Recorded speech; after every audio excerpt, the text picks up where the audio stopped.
హరి ఓం శ్రీకృష్ణ పరమాత్మనే నమః. 1వ అధ్యాయంలో 13వ శ్లోకం.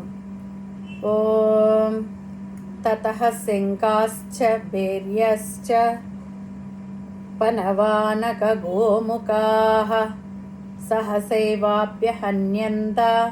శశబ్దస్తు ములో అభవత్. తతః శంకాశ్చ భేర్యశ్చ.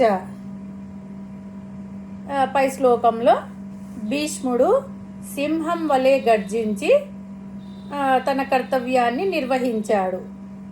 ఇంకా ఆలస్యం చేయడం ఎందుకు, యుద్ధం ప్రారంభం చెయ్యాలా అని చెప్పి ఆయన తన కర్తవ్యాన్ని నిర్వహించాడు. సింహంలా అరుస్తూ శంఖాన్ని పూరించాడు.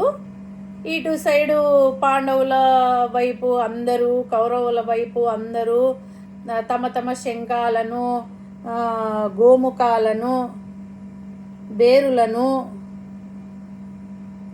అన్ని వైపుల నుంచి అందరూ ఒకేసారిగా శబ్దాలు చేశారనమాట.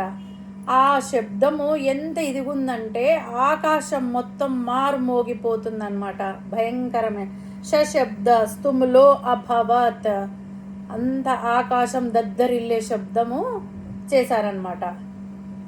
ఇంకా యుద్ధము స్టార్ట్ అయింది. ఇంతటితో కౌరవులకు పాండవులకు యుద్ధం స్టార్ట్ అయిందనమాట. హరి ఓం తస్సత్.